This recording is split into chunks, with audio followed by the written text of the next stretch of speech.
our families. We were the voice here in the diaspora, and it was especially young people. Today's guest is Hiab Tashome. I'm very excited to bring her on.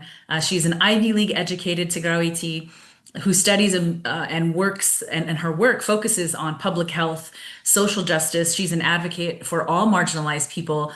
I've been studying her recently just for this conversation, and I'm so impressed about her work that goes beyond Tigray, but especially her work in advocating for Tigray and being active and uplifting the voices of our families in our darkest days. So, welcome, Hiab. If you could just take a moment and share just a little bit about yourself and who you are, so we can get to know you. Hi, hello. I'm Hiab. Thank you for that really kind introduction and for allowing me to come to this space. I'm currently at the University of Michigan, studying my MD PhD, and my PhD is in maternal health, specifically in like sub-Saharan Africa and in African American populations. And yeah, I plan to become a family medicine doctor and hopefully work in Tigray after. Amazing. And you also graduated from UPenn, right? That's where my daughter's currently in school at UPenn. So, really great school. And we're really proud of you guys and your accomplishments. Um, Hiab, it's been 5 years since the start of the genocide. And even though we've successfully seen a silence of the guns, we know that there is still low-level warfare that's happening on our families. We remember those sleepless nights advocating all day for our families, and then we're up all night waiting for more news or the most recent updates to know what's happening on the ground. We still don't truly know the impact and how many people were killed. The estimates are very vast, from 600,000 to 1 million, but in either case, it's a tremendous number of people. And we know we still have displacement and starvation and lack of resources and those things. Talk about what you remember in the early days of the genocide. Yeah, I think in the early days, there was a lot of confusion as well as feelings of hopelessness and disappointment. I think we still see it today, the fact that people don't talk about Tigray. People don't say it. It was never in the news, and there were multiple reasons for why it wasn't in the news or no one would believe or talk about it. So it kind of felt like you were speaking into a void when you would speak about what was happening, which definitely I think affected, the ability to advocate. So sometimes it would feel like, you couldn't make any sort of difference, but it was making a difference. Every one person who knew about what was happening in Tigray would go and talk to someone else. And that was what, organizing is and what generating a movement is being able to be in conversation with people and have people understand. And so I think there were multiple things. And I think in addition to all the sadness and feelings of hopelessness, there was also, a lot of work that was being done and a lot of camaraderie and working together.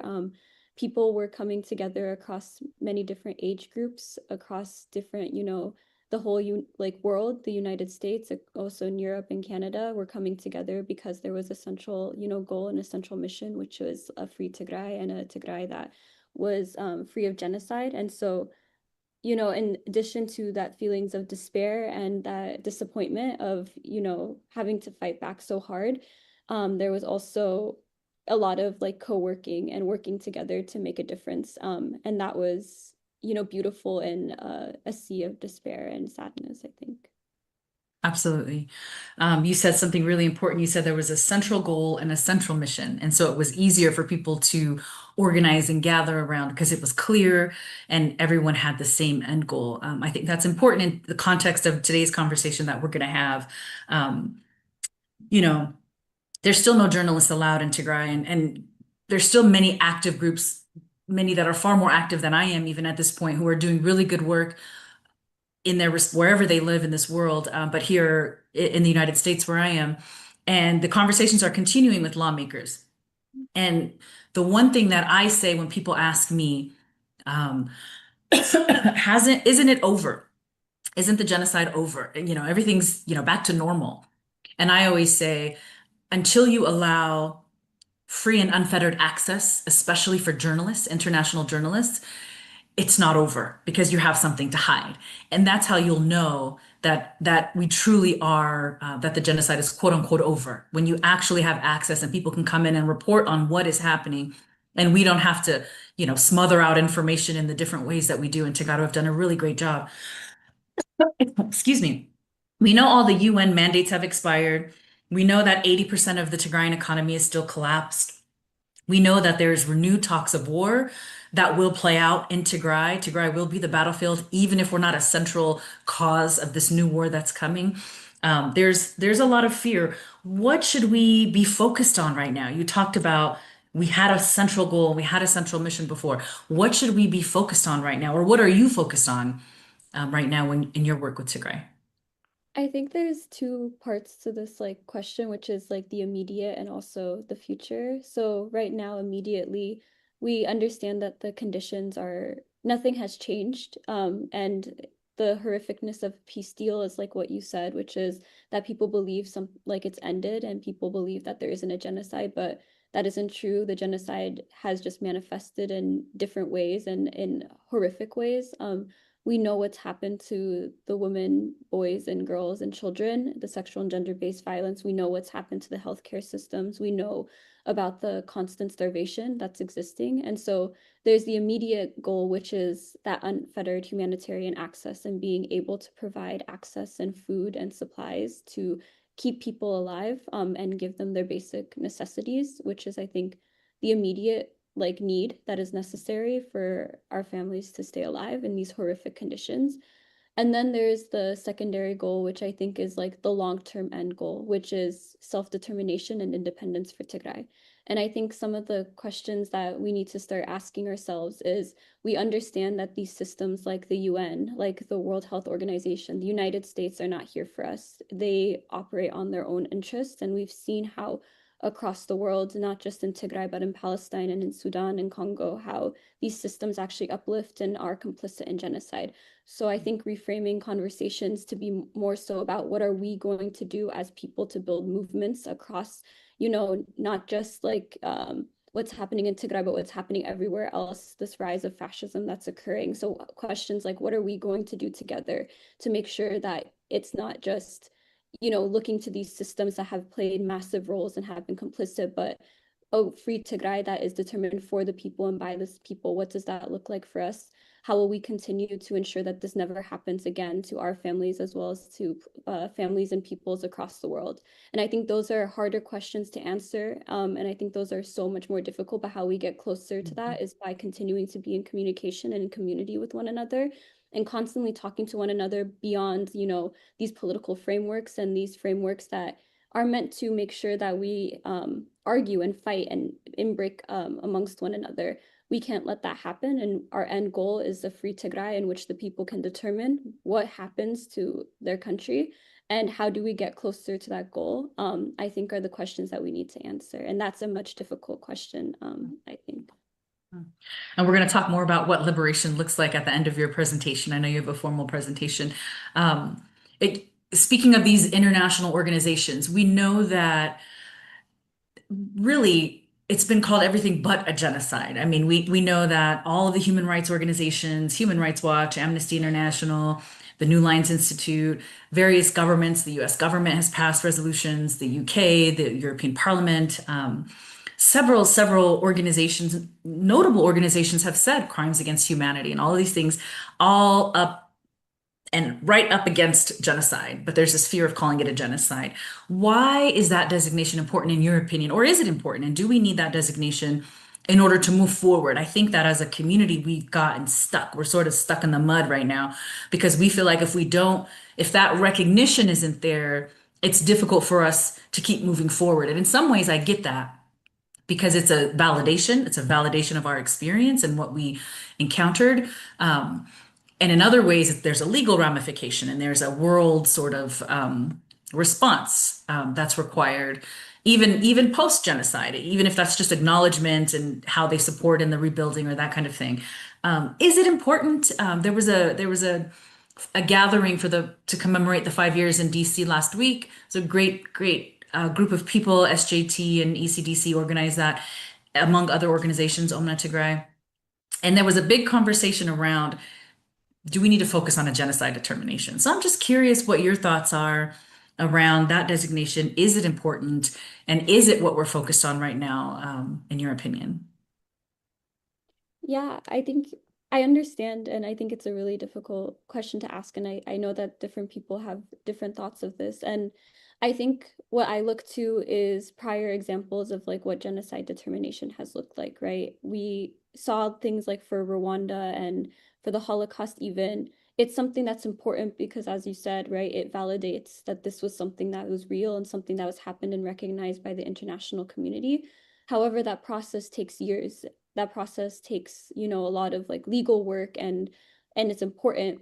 But the question is, do we have time for that? Do we think that we have time to allow what is happening to continue to happen and wait for international recognition in order to do something? In my opinion, we don't. It is something that is important, but it's something that we can look to as like a future goal, something that will take a long time.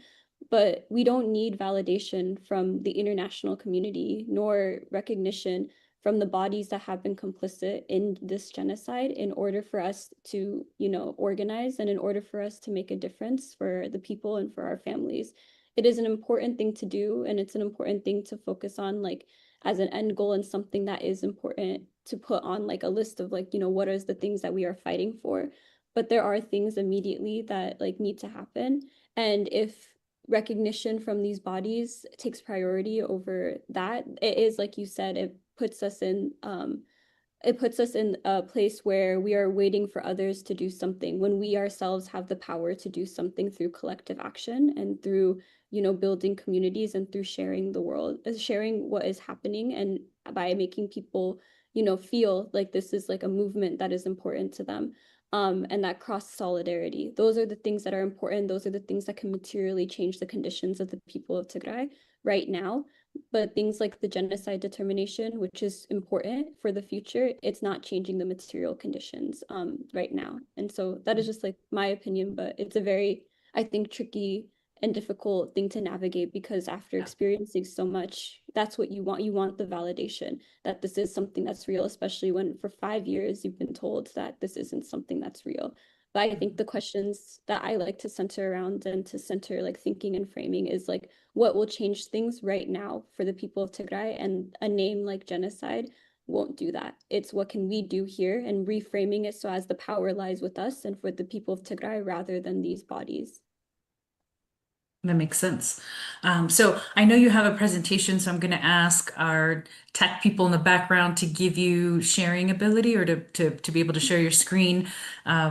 And we'll give you the floor so you can take us through the genocide, how we got here, and steps to liberation. Yeah, and so just a little introduction to the presentation is this kind of is laying out the different ways in which genocide has occurred in Tigray. We know that there was multiple things that were used, and the central theme to all of this is that this was a very deliberate attempt by the Ethiopian forces to commit genocide. And so I'm going to share this PowerPoint and just go through it, and it also includes some of the data that was collected from the commission. So I'm going to share my screen.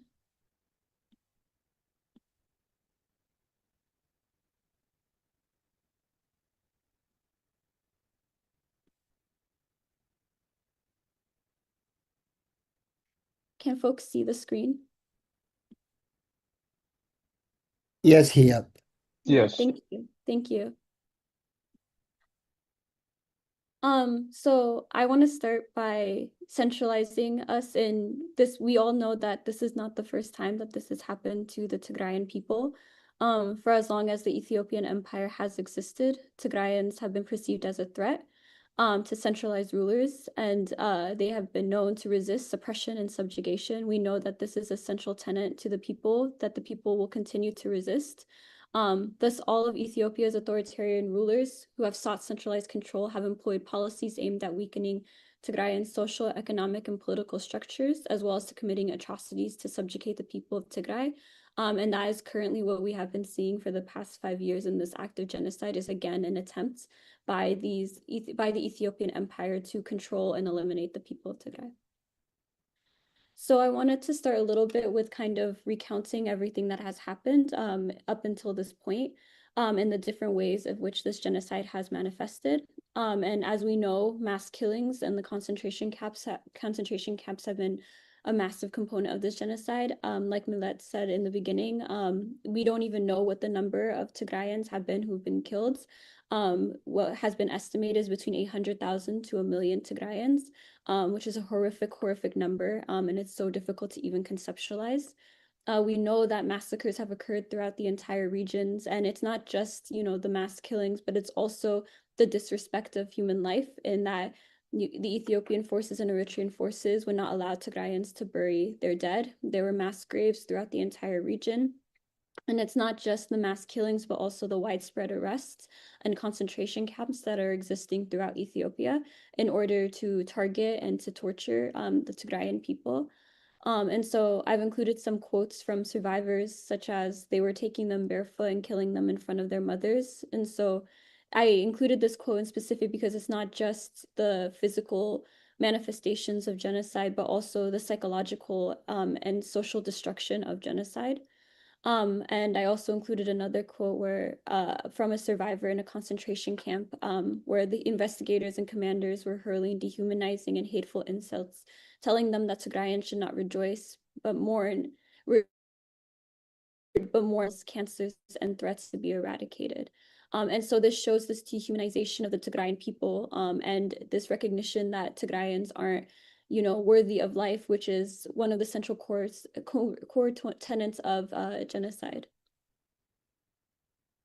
And as we know, the sexual and gender-based violence has been one of the tenets of this genocide, where we saw widespread sexual and gender-based violence, not just amongst women, but also girls and boys. The estimated number is 120,000, but I think we all know that that is a gross underestimate for many reasons, such as the inability to go in and actually collect data, as well as the stigma that comes around naming that this is something that has happened to people. And what we do know is that the youngest was under 2 years old and the oldest was over 80, which is horrific and hard to even imagine. And the why we know that this is weaponized sexual and gender-based violence because of the use of sexual and gender-based violence in order to eliminate the population. And there was many ways that this was shown, such as when women were purposely given HIV by invading forces to stop them from having Tigrayan children. When soldiers would place objects such as shrapnel and nails and plastics to torture women, but also to stop their reproductive abilities. The women would report that they were told that they were being raped to change their identity, to Amharize them, or force them to leave their Tigrayan status, and that they were told that they were there to cleanse them and cleanse of their bloodline. In the commission inquiry that occurred, they did a minor scale survey or a large scale survey of 481,000 respondents. And from those surveys and from those interviews, what they saw was that 59.5% of surveyed women and girls, and again, this isn't even including the boys who were also experiencing sexual and gender-based violence, over half of them, 59.5%, experienced at least one form of gender-based violence. And around 58.4% of survivors reported sexual violence and 53.1% reported rape. And so this has been, I think, one of the more horrific and one of the key tenets of this genocide has been the use of sexual and gender-based violence as a way and as a means to commit genocide and to eliminate the population. And so I think it's important that when we talk about the genocide, because there is so little actual information coming from Tigray because of the lack of journalists, because of the lack of, news media about what is happening, to actually talk and hear from the people of Tigray what they are saying is happening. And so I want to read some of the quotes from some of the women of things that have happened to them, because I think it's important that we always center ourselves in the survivors. And so some of the things that have been collected in the commission, as well as in other news reports, are things like women saying that they used an iron rod, which is used to clean their gun, to burn me, and left pieces of metal in my womb. They said that you are a game, disgusting and backwards, and this is what you deserve. They said if you were a male, we would kill you, but girls, we can make Amhara babies. They raped me one after the other. I don't know if they realized I was pregnant. I don't know if they realized I was a person. He raped me while the other 3 waited outside. He took my virginity and then left. And then the other 3 men also raped me. They kept me there for 3 days in that house and continued to rape me. And I wanted to include this because there's not a lot of quotes from the people themselves. And I think it is important that in every time we speak about Tigray, that we say what they are saying. We also know that in addition to the sexual and gender-based violence, weaponized starvation has also been used across the country in order to kill the people. The entire region is experiencing famine for the past 5 years, and we know that thousands have died of starvation and that 2 million are at risk of starvation. And it's not just the inability to buy food or to get food from markets, but it was also the very purposeful destruction of livestock and farms to starve the people into submission, knowing that most of the population are subsistence farmers. We also know that very little humanitarian aid and food supplies have entered the country as the Ethiopian government continues to have a humanitarian aid blockade. In addition, we know that 2 years ago in 2023, the World Food Program and USAID pulled out of Tigray due to claims of corruption that were never investigated. And the World Food Program began to bring aid, but it's been quite inadequate and incredibly slow, and has not provided any real change in terms of food access for the people of Tigray. Again, in order to censure the people of Tigray and to actually hear from them what is happening, I wanted to include this clip, and so I'll play.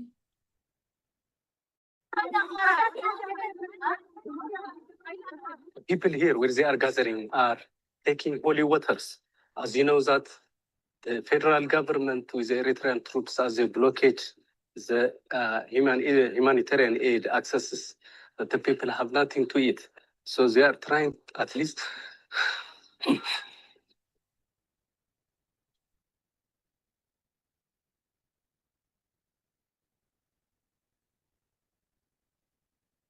they are just drinking the holy water to fill their stomachs.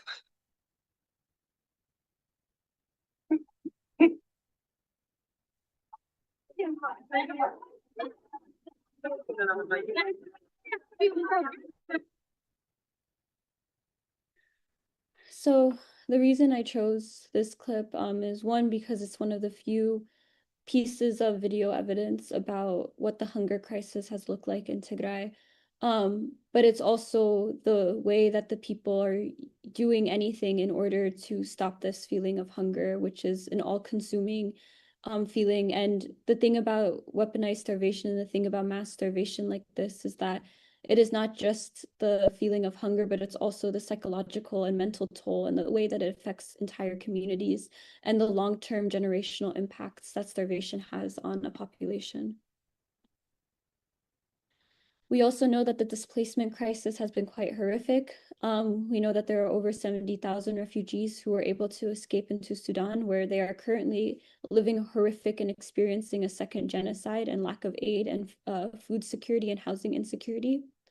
We know that there are 2.5 million people who are internally displaced within Ethiopia, within Ethiopia and Tigray, as Eritrean and Amhara forces were ethnically cleansing Tigray and have forced Tigrayans to leave their home.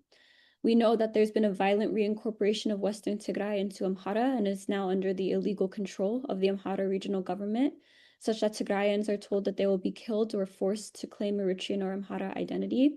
And this is clearly, as we understand it to be, as very clear signs of ethnic cleansing. And this also includes the inability to speak Tigrinya in these areas of Western Tigray, as well as forcing Tigrayans who have decided to stay there to hold Amhara national identity cards. Those who escaped and became internally displaced are now living in horrific conditions in IDP camps, which are overcrowded, filled with diseases, and conditions are deteriorating. Which leads me to my next clip of from one of the IDP camps, showing how terrible the conditions are there.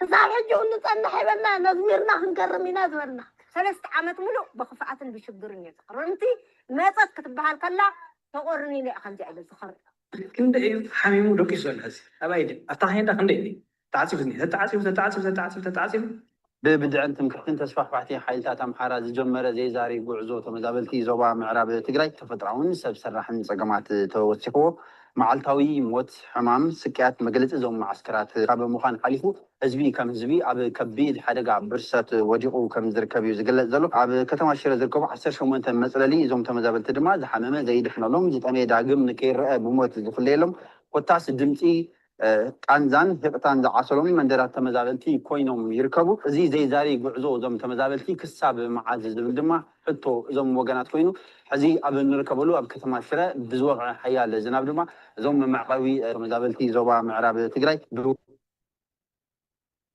And we know that this has not been, it's a couple of months. It's been 5 years in which many of these individuals have lived in these IDP camps with no hope of going back home to where they're from. And so this is something that's very materially can be changed is, allowing people to return back to their homes. And that's all the people want, is to be able to return homes and return to their farming. And instead, they have been living in these conditions for the past 5 years, inhabitable conditions. We also know that indiscriminate bombings have been used in order to completely destroy Tigray. And we also know that there are foreign influences, of course, who've been contributing to this, such as Israel, Turkey, China, the UAE, and Iran, who have all sent drones to the Ethiopian governments that have been used to bomb the people. And we know that there's been indiscriminate bombings that have targeted civilian locations such as schools and hospitals, towns and playgrounds, markets, and IDP camps. All the hospitals and clinics have been looted or completely destroyed, making healthcare virtually non-existent in the region, which we know is especially necessary considering everything that has happened to target the people through the sexual and gender-based violence, as well as starvation and the lack of aid that's available to treat people, especially in the IDP camps. We know that the universities have been destroyed as a way to put pause and to completely destroy education and the ability for people to learn. We also know that there's been targeting of really important heritage sites in Tigray, such as the oldest mosques and the churches were destroyed and looted, robbing the people of their heritage, as well as these really important symbolic and religious iconography that is important for the people. And so the genocide is not just a genocide in terms of the way that healthcare and food and weaponized sexual and gender-based violence and killings have manifested, but it's also a way to destroy the people in terms of their soul and their culture. And so I put in here a couple of pictures of very important landmarks in Tigray and the way that they were targeted by the Ethiopian and Eritrean forces as a way to commit cultural genocide and wipe out Tigrayan culture. So the first picture is Al Nagash Mosque, which was purposely bombed, and there's before and after. The Martyr Memorials Museum in Mekelle, which I think we all understand to be a really important heritage site, was used as a grounds for Ethiopian forces where they were torturing people and killing people in. And Queen Sheba's palace was also destroyed and bombed. And so, like what was said earlier when we discussed is in 2022, the Pretoria Agreement, or the Cessation of Hostilities Agreement, was signed between the Ethiopian and Tigrayan governments. However, this is nothing more than a fake peace agreement as we know it. The conditions have not changed in Tigray. If anything, things have gotten worse and are now continuing to escalate into further war that will most definitely implicate and put the Tigrayan people under more duress. And it's not just that this fake peace agreement has been put into place, but it's also allowed for the Ethiopian government to continue to destroy Tigray and to tell the world that, peace has been reached in Ethiopia, and while they're continuing to commit genocide. And the international community has just continued to ignore the crisis. And it is not just an act of genocide, but it's also a genocide by attrition. So there are key components of the agreement that has not been held by the Ethiopian government, such as the occupation of Tigray, still by Eritrean and Amhara forces, especially Western Tigray, which has been violently incorporated into Amhara, as well as parts bordering the Eritrean border and southern Tigray. We know that the information on the current conditions here are very few and far in between, and it's under illegal occupation. And there's evidence that still in these regions, active genocide and crimes against humanity are still occurring. We also know that there is continued hostilities in the region and that the Ethiopian government continues to engage in beating the war drum with Tigray and engaging fear-mongering and aggressive rhetoric. We also understand that there are no independent investigations of the genocide that's currently occurring, and that the United Nations, which has been complicit in this genocide and has allowed for this to continue to happen, has failed to put forth resolutions to renew mandates of independent international investigations and monitoring. There's also used to be very minimal aid into Tigray, as well as the continuation of devastating famine and starvations of thousands. There still continues to be a lack of services such as telecommunication and banking services. The healthcare system is completely non-existent or extremely restricted. Ethnic cleansing campaigns continue to occur, especially in Western Tigray. IDPs have not been returned into Tigray, into their home, and continue to be attacked by occupiers. Weaponized rape continues to occur, and we know that concentration camps that continue to torture Tigrayans continue to exist. And so this is all to say that this peace has not been implemented, and instead we know that Abiy Ahmed and the Ethiopian government is preparing for other wars and attacks throughout Ethiopia and Tigray. And so I wanted to also walk through the Commission of Inquiry of the Tigray Genocide and the data collection that has been done in order to supplement some of the things I've been talking about.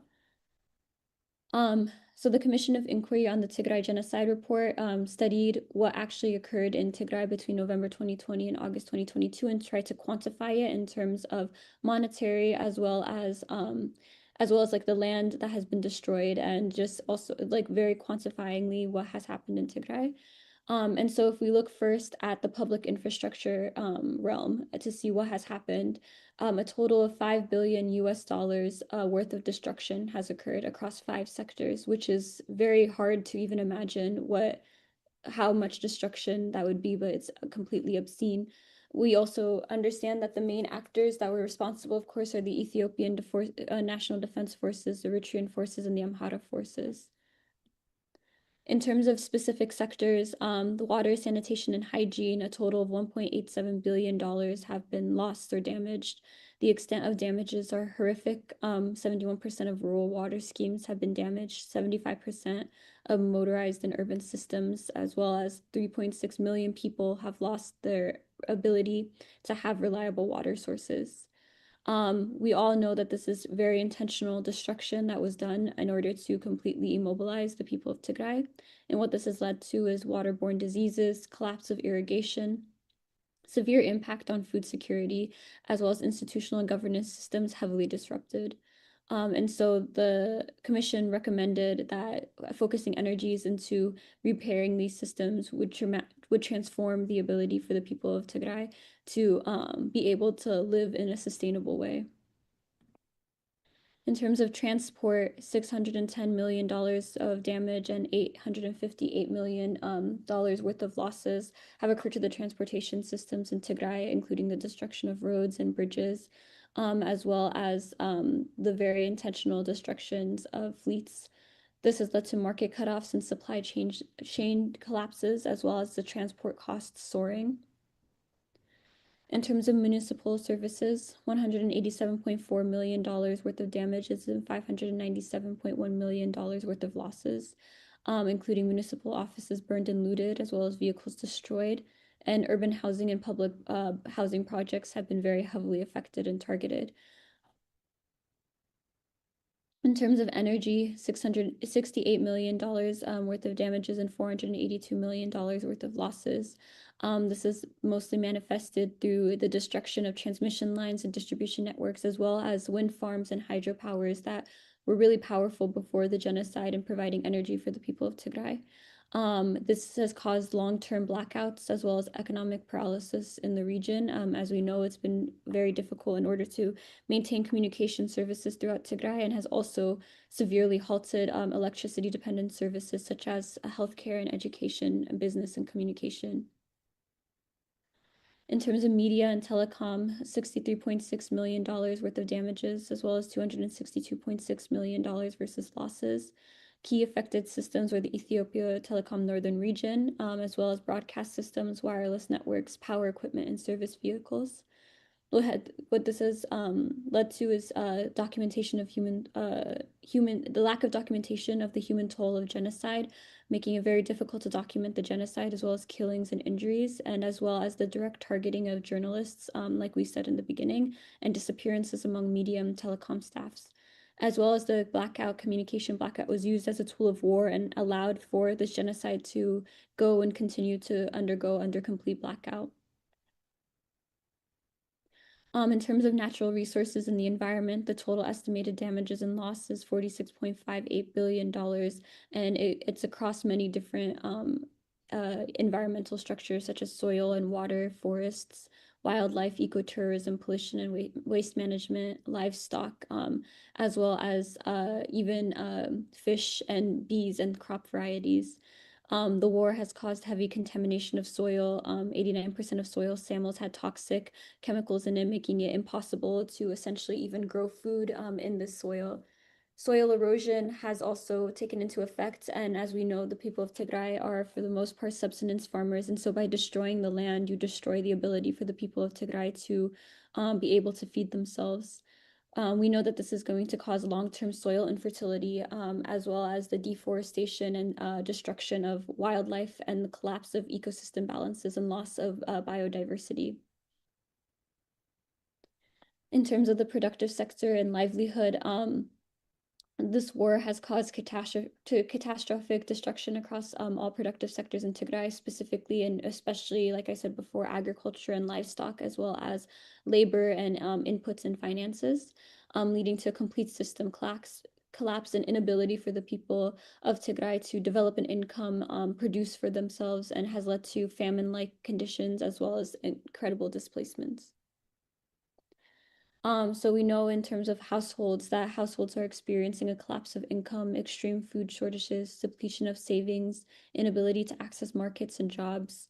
Agricultural wage labor has completely disappeared, especially as we have seen before that the soil itself and the land is inhospitable to agriculture. There's massive unemployment caused by displacement, destruction of farms and market shutdowns, as well as food security emergencies across the entire region, and deep and persistent poverty expansions, and also very much so, especially occurring in the IDP camps.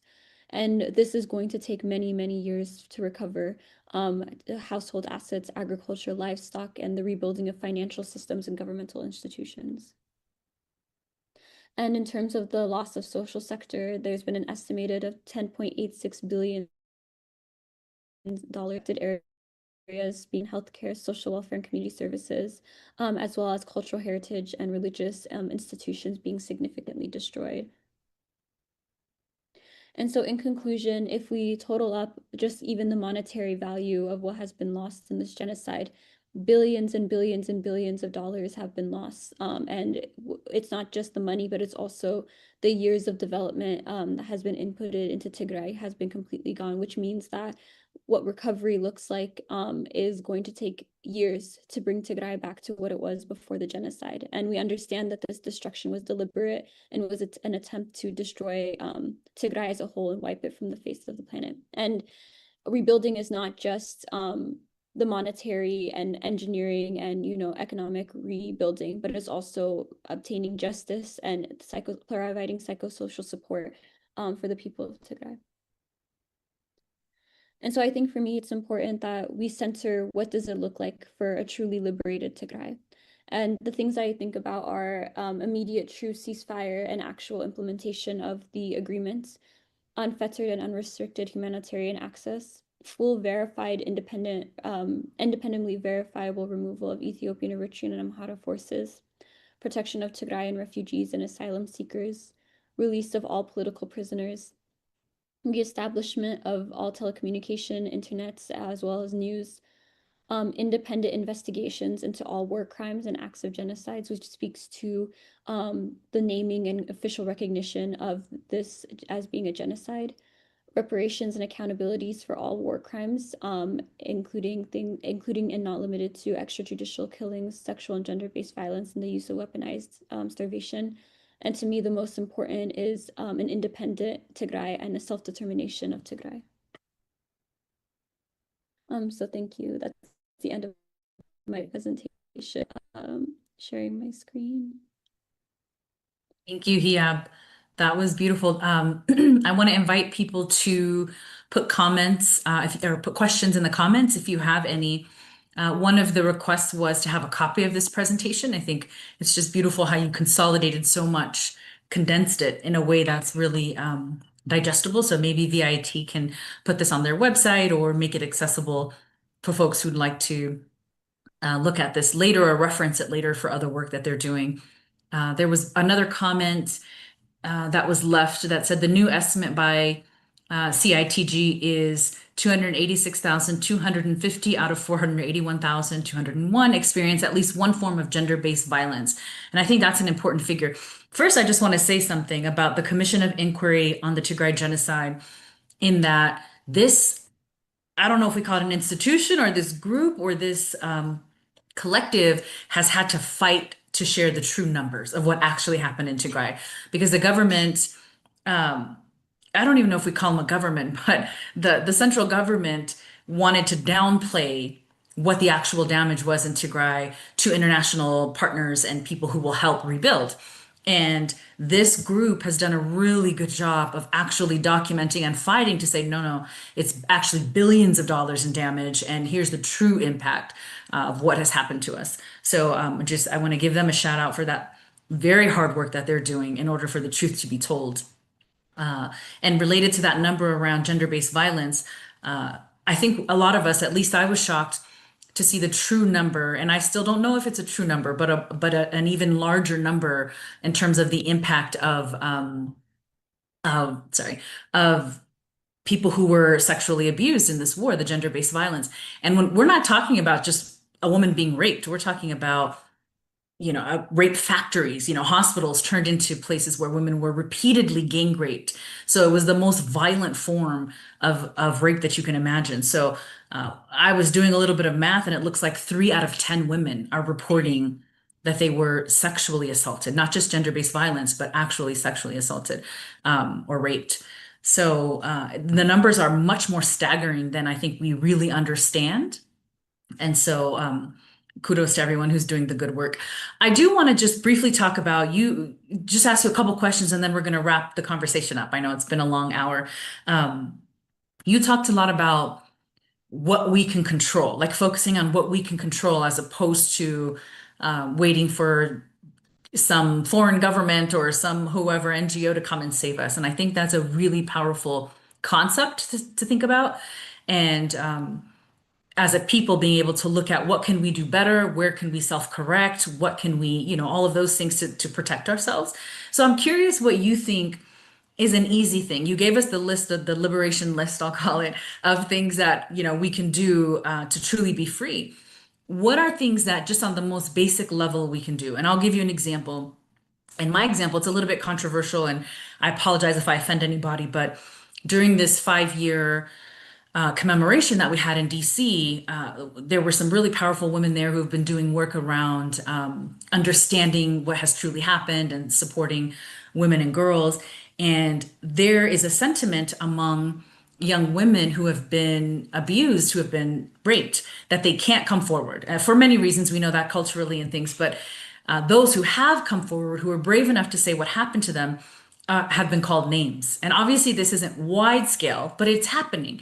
And things like they're being called taraf sha'biya or taraf fanno. And I died inside when I heard this, because I wasn't aware. Maybe many of you are not aware, but I feel like as Tagaru, we know what happened to us. We know that this was not something that was chosen. And in any event, and under no circumstances does it make sense. And we should all reject that type of talk. If we hear it anywhere, we should all speak up. It's completely disgusting. So it's an area where we can free ourselves, where we can take control and make sure that we're embracing these women and girls and boys, for that matter, who were abused during this genocide. So I'm always looking for little ways that we as a people can self-correct and take back our power. What do you see? What things do you see in terms of trying to liberate ourselves? What can we do? What's a small step we can take as a people that just the average everyday person can take a hold of? Yeah, I completely agree with you. There was actually like in support of like what you just said in the story that you just said, there was actually an article that was released a couple of months ago that spoke to this from the women in Tigray saying that they were afraid to speak out and also like they would get divorces and would be shamed by their communities for experiencing the most horrific thing possible. Like this was not their fault, and us changing our mentalities around rape and how that affects people, I think is definitely something massive that we can do. I also think something that I have noticed is that the way our community downplays this genocide, and the way that we've talked about it has been using words like conflict and war. That's not what this was. This is genocide, and it still is genocide. And so we ourselves, when we are speaking to people, the most important thing we can do and the most powerful thing that we can do as people is talk to each other and talk to people about what is happening in Tigray. When people ask where we are from, saying Tigray is the most important thing that we can say, and not Ethiopia. We are not Ethiopians. Ethiopia has done this to Tigray and has done this many times. Saying Tigray, letting people ask you, what does that mean? And explaining to people like what Tigray is and what Tigray has been through is important because you have raised the consciousness of one person, and that raising of consciousness of one person allows them to go out there and do something for it. Continuing to call it genocide all the time whenever it's talked about and not a conflict and war is super important. How can we ask for recognition from independent bodies when we ourselves cannot internalize that this thing has happened to us? And that is really difficult because that forces us to confront the devastation that has occurred and, accept that this has been continuing to happen for 5 years, which is unbelievable and devastating. But it's one of the most important things that we can do, especially when we have to. It is unfortunately our job as Tigrayans to go into the world and talk about what is going on to other people who don't know what is going on. And those little things are super important, in addition to all the material things that we can do in terms of donations and contributing to families back home and figuring out ways in which we can like provide material like things to the people of Tigray, but also the way that we speak about it, the way that we let people know about what is going on. That is like half the work of movement building, is being able to say it, that this is something that is happening, and being unafraid to stand there and to be the one Tigrayan in all of these spaces and say what is happening. And it's incredibly scary and difficult, but it is a thing that allows for movements to build and for change to occur. Yeah, what I like about the Voice for an Independent Tigray is there's a clear goal, and I think that's what happened, or what hurt us once the Pretoria Agreement was signed.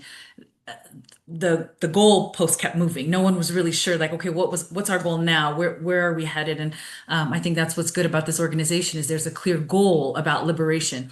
And liberation means a lot of things. People automatically go to the political, and because most people are only concerned with who has power and who loses power and who exercises power. But liberation is more than that. It's about being safe. It's about being able to raise your family. It's not being afraid that your own government is going to come and destroy your infrastructure or starve you to death.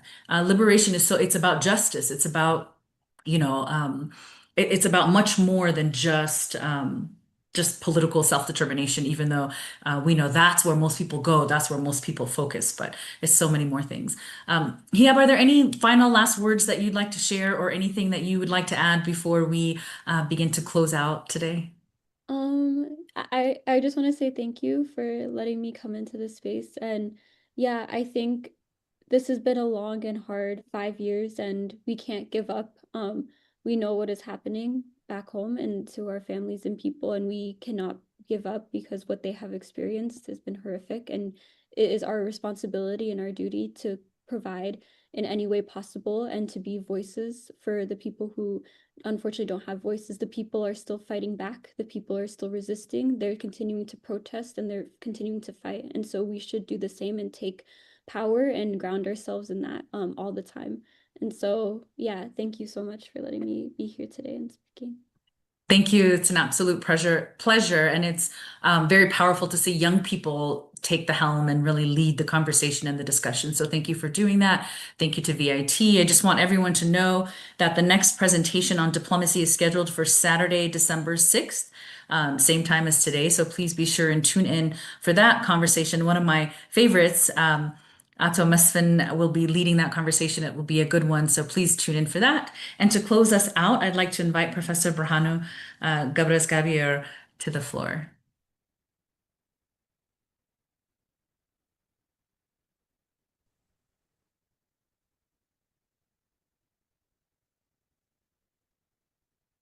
Well, thank you, Melita. Thank you, organizers. Special thanks to Hia for, of course, was a very illuminating presentation, and was very gratifying actually to see young people coming to the helm, as you said, Melita. This is a struggle mainly very relevant to the younger generation here. You know, this last genocide on Tigray, I call it as a wake-up call in the 21st century. And I hope that would be the last wake-up call we will ever hear. Because another wake-up call would be even very, very devastating.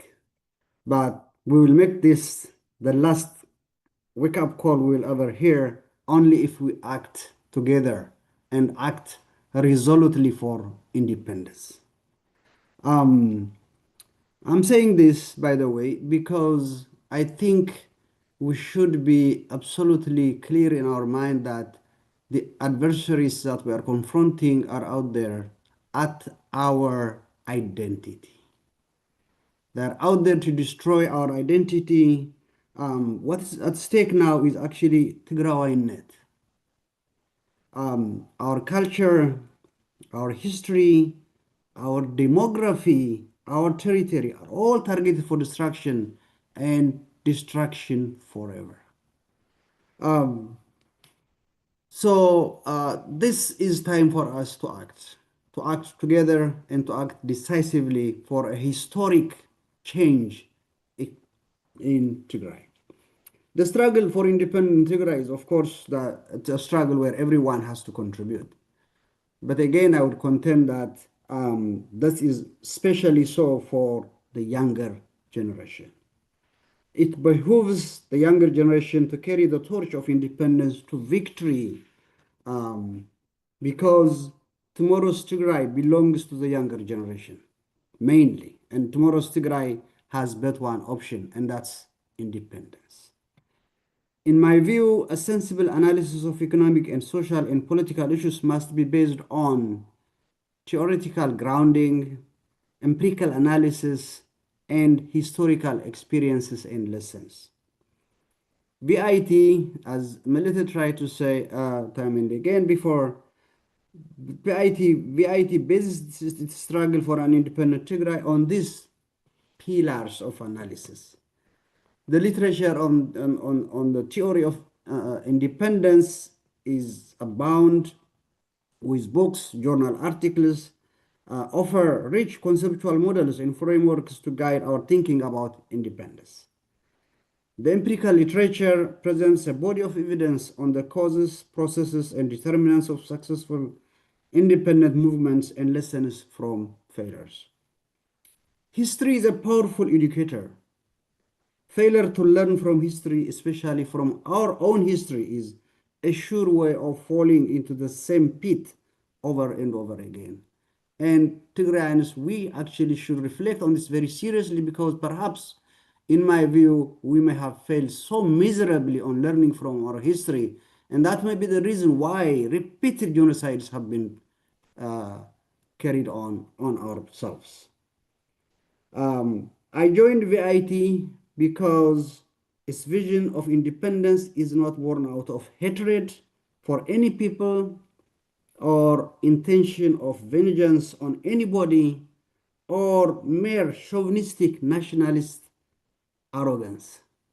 VIT's vision is based on objective, detached analysis of the historical and current realities of Tigray and Tigrayans. VIT uses peaceful means to achieve its vision of independence because it has the people behind it. Join VIT because it has a worthy mission. Join VIT because the struggle for independence needs all of us. It is time to stand for independent Tigray. Thank you so much. I stop here. Thank you.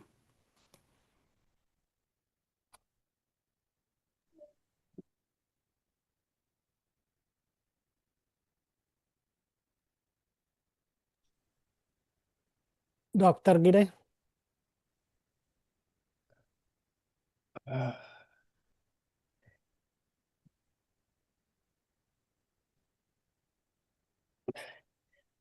Hi, yeah, can you hear me?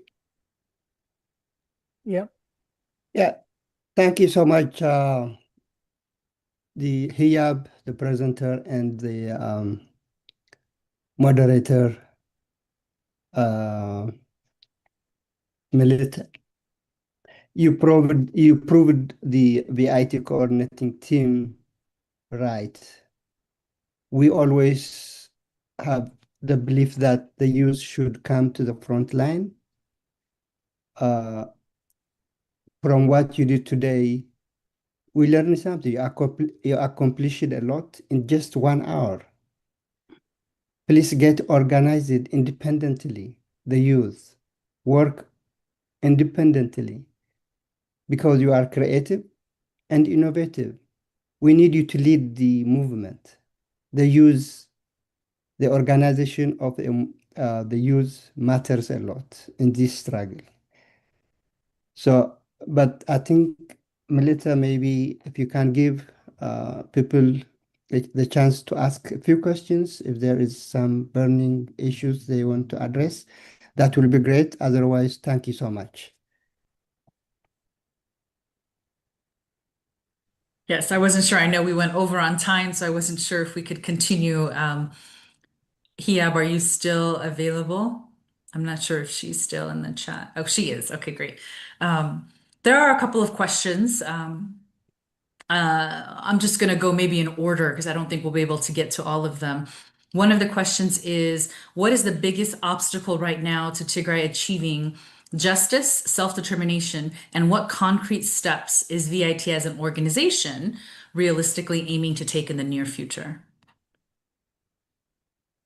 I don't know if you want to take that, Hiab, or if someone from the VIT team wants to take that. I think Professor Brahana briefly touched on it, but Yeah, with someone from the VIT Yeah, team. Can you say the question again, Melita? Thanks. sure. What is the biggest obstacle right now to Tigray achieving justice and self-determination? And what concrete steps is VIT as an organization realistically aiming to take in the near future? Well, as Hiyab said earlier, this is not easy struggle, it's a challenge. So the steps that we are taking is just bringing our people together, building our unity, educate our people so that they can make knowledge-based decisions on what the future Tigray should be. So then once we build the unity and organized people in different areas, like we want the youth to be organized independently so that they can do whatever creative mind they have to advocate for Tigray. So once we have all these components together, then we have task forces assigned in different areas, and diplomacy, and geopolitical analysis, and legal issues. So, for example, one of the obstacles that we have is it's about legality, getting recognition from the international community. What are the challenge, the legal challenge that we have, and what are the opportunities that we have? What legal aspects of the international support us, and what legal aspects of the international challenge us? So identifying those, putting them together, and then once we have that knowledge, once we build that knowledge, then we have to design a strategy, how we can work together, how to resolve those kinds of, tackle those kinds of challenges together. So in the short term, what we are doing is just building our unity, bringing our people together, identifying people who can work, lead the movement. And then once we have that in place, simultaneously, we are just building the knowledge by identifying topics, educating our people, creating awareness. Then the next phase will be how we can, communicate with the international community. How do we inform them? What diplomatic way do we have to, or what legal support do we have at international level? And what should we do? So all those things are in our radar, in our but immediately right now, what we are doing is just building the unity because it's very important. We have to work together. We have to create common understanding on what the Tigray needs. If we don't have common understanding on what we need, and if you don't have, what they say is just begin with the end in mind. What is our end goal?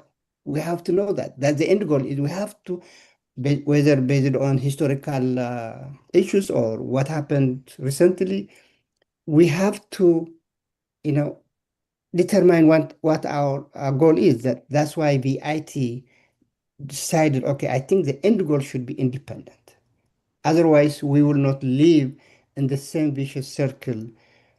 And if we don't deal with this issue, we are just admitting ourselves to subjugation and just cycle of wars and genocide. So we are just building knowledge.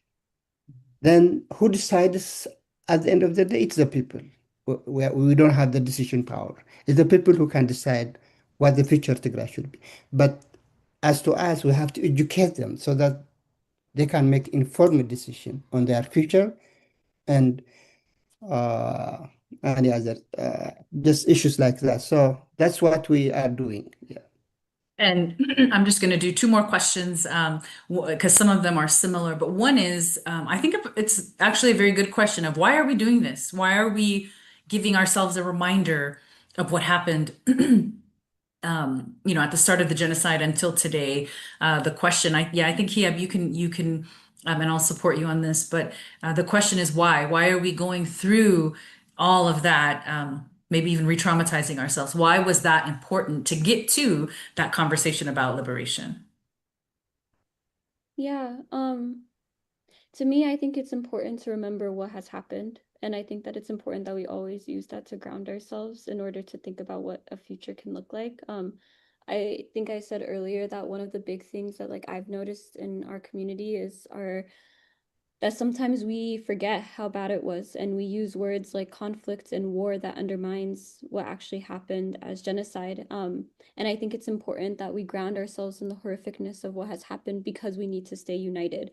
And I think sometimes we get lost in the politics of it all and choosing sides and the fracturing of identities. But at the end of the day, in the beginning days when the genocide was starting, that was the most unified we ever were. And that was because we were able to recognize the horribleness of what was happening. And we stood united in a central mission, which was to free the people and to make sure that this did not continue to happen.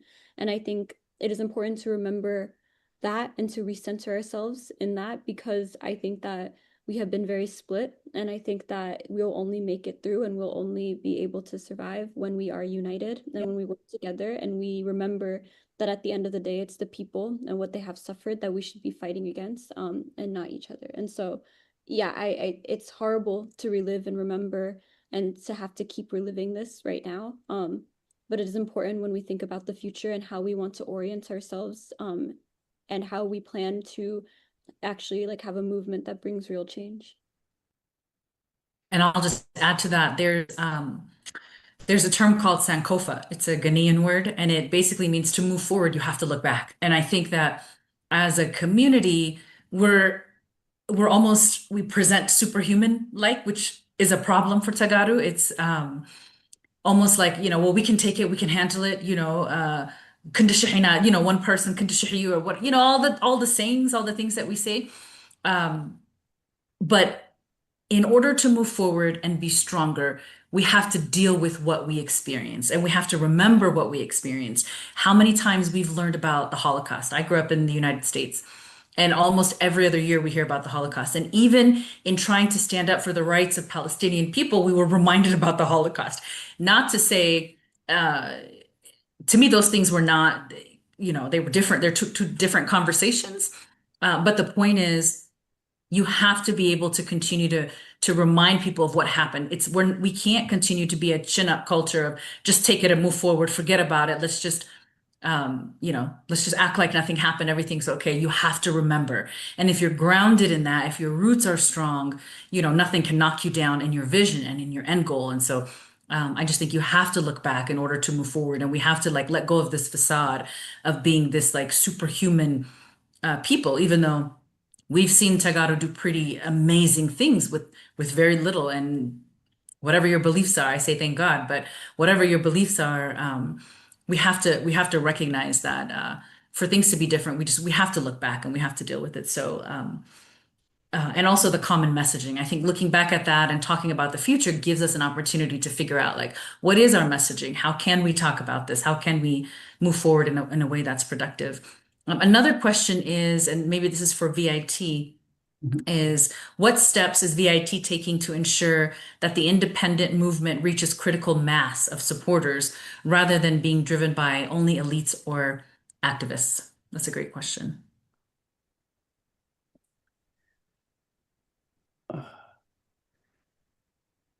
So there is a distraction. There is a distraction on the chat. Can you please remove the DTOS, indos, something like that? Can you remove them?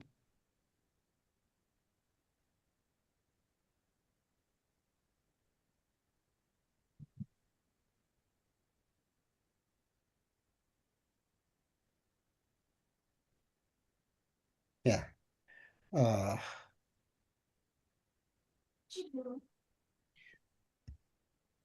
Does anyone from VIT, well, they're going to clean up the chat. It looks like we're getting spammed, but is there anyone who wants to take that question on in terms of how do you build critical mass? Yeah, the critical mass, as I said earlier, right now we are focused on, people who can educate our people. Then our plan is to create chapters in different places, in different areas. Like we have chapter in Tigray. On this, the chapter in Tigray will work with the grassroots people, with the people at the grassroots level in Tigray. So we have to do it step by step. So first we have to equip ourselves with material, with resources, with the necessary knowledge to convince people on these issues. Like what you said, why are we having this presentation? As you said, we have to remind ourselves on what happened. It's based on what happened, then we have to design the strategy on what to do next. So our plan is to have chapters at different levels, and then those chapters will take the responsibility to approach the mass. But right now we cannot just do everything at a time. We have to do it step by step. First step is just identifying people who can play a role on this task. And then the next step will be, there are different task forces assigned for different purposes. So one of those will be, we will have the media and communication team who can strategize that movement to reach out to the mass and educate on different ways. And the other is we are doing interviews on using different media outlets. That's also one way to reach the mass, and educating them. But as I said, we have to do it step by step because this is not, we cannot move from step 1 to the step 10.